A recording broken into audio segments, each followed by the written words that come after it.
A literatura periférica é a nossa voz. É o grito que finalmente saiu da garganta de quem sempre foi silenciado. Ela nasceu no asfalto quente, nas vielas apertadas e nos bairros esquecidos das grandes cidades do Brasil.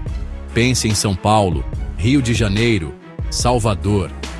Lugares onde a vida é dura, mas a cultura é rica. Essa literatura não saiu de uma universidade chique ou de uma editora famosa no centro. Ela brotou do chão que a gente pisa todo dia.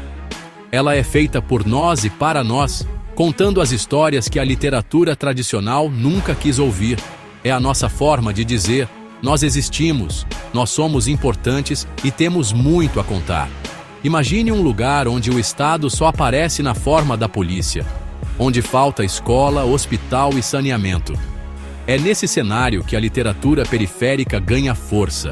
Ela se torna uma ferramenta de sobrevivência, uma arma contra o esquecimento. Começou com saraus de poesia nos bares, com zines rodando de mão em mão, com a galera do hip-hop escrevendo suas letras. O rap foi fundamental, nos ensinou a rimar a nossa dor, a nossa revolta. A literatura veio logo depois, como uma irmã mais velha, pegando essa mesma energia e transformando em contos, romances e poesias que refletem o nosso cotidiano sem tirar nem pôr. Essa escrita não pede licença para existir. Ela arromba a porta. Durante muito tempo, a cultura oficial fingiu que a gente não existia. Nossas vidas, nossas lutas e nossas alegrias não estavam nos livros das escolas. Eram sempre histórias de gente rica, de outros lugares, com problemas que não eram os nossos. A literatura periférica veio para corrigir isso. Ela coloca o morador da favela, o trabalhador, a mãe solteira, o jovem negro como protagonistas. Eles não são mais só estatística de jornal, viram heróis e heroínas de suas próprias narrativas, com complexidade e dignidade. O contexto é de luta constante. É a luta por espaço, por respeito, por direito à vida. A literatura se torna um campo de batalha. Cada livro publicado é uma vitória. Cada sarau lotado é um ato de resistência. Ela nasceu dessa necessidade urgente de se expressar, de se ver representado. Não é uma literatura para enfeitar estante. É uma literatura para mudar a vida, para abrir a mente, para nos dar força para continuar a caminhada. É a prova de que, mesmo no lugar mais difícil, a arte pode nascer e florescer com uma força impressionante, regada pelo suor e pela esperança do nosso povo. A principal marca da nossa literatura é a autenticidade. Não tem maquiagem, não tem filtro. A gente escreve o que a gente vive, o que a gente vê. A violência policial, a falta de oportunidade, o preconceito. Mas também falamos da solidariedade entre vizinhos, do baile funk no fim de semana, da alegria de ver um filho se formar. É a vida como ela é, com suas dores e suas delícias. A linguagem que usamos é a mesma que falamos na rua, no busão, no boteco. É uma linguagem coloquial, cheia de gírias, com a cadência da nossa fala. A gente não está preocupado com a norma culta da gramática. A gente está preocupado em passar a verdade. Os temas são o nosso pão de cada dia. O racismo é uma ferida aberta que sangra em cada página. Falamos sobre como é ser jovem e negro na periferia, sempre visto como suspeito. A desigualdade social é o cenário de todas as histórias, mostrando o abismo que separa a favela do condomínio de luxo. A violência não é só a do bandido, mas também a do Estado, a da falta de estrutura, a violência de não ter um futuro. Mas não é só desgraça. Falamos de amor, de amizade, de sonhos. Mostramos que, mesmo em meio ao caos, existe humanidade, existe afeto e existe uma vontade gigante de vencer. A nossa escrita é crua porque a realidade é crua. Não dá para falar da fome usando palavras bonitas. Não dá para descrever um tiroteio com poesia clássica. A linguagem precisa ser direta, um soco no estômago, para que o leitor sinta o que a gente sente. Por isso, a gíria não é um erro, é uma ferramenta. Ela nos conecta com o nosso povo, cria uma identidade. Quando alguém da quebrada lê um livro nosso, ele se reconhece ali. Ele entende cada expressão, cada referência.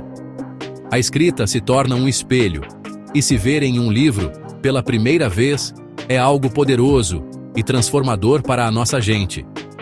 Essa autenticidade é o que nos diferencia. A literatura tradicional muitas vezes romantiza a pobreza ou a trata como um objeto de estudo exótico. Nós não. Nós falamos de dentro.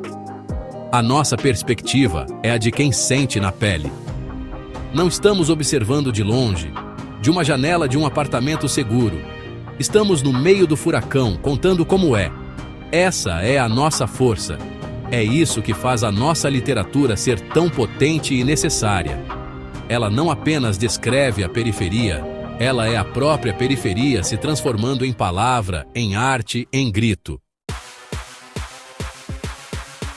A linguagem da literatura periférica é próxima do povo porque ela nasceu do povo. Ela não tem a intenção de ser difícil ou de impressionar acadêmicos.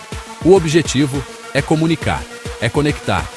A gente quer que a nossa mãe, nosso vizinho, o cara que pega o mesmo ônibus que a gente, possa ler e entender. Se a gente usasse palavras complicadas, estaríamos criando a mesma barreira que a cultura dominante sempre colocou entre nós e o conhecimento.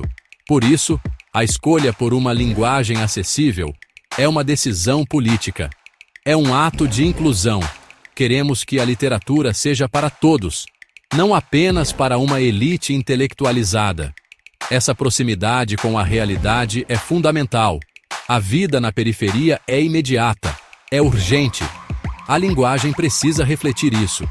As frases são mais curtas, mais diretas, com o ritmo da conversa, do rap, da batida do funk.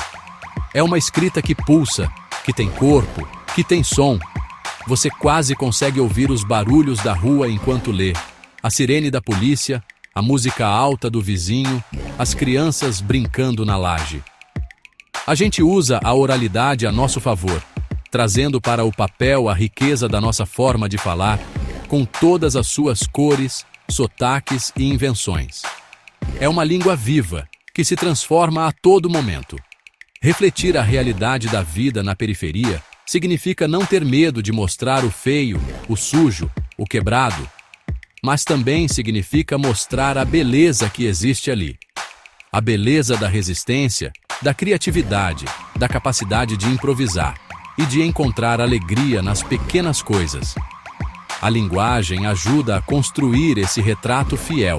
Quando um personagem fala, "E aí, mano, firmeza?", o leitor da periferia se sente em casa.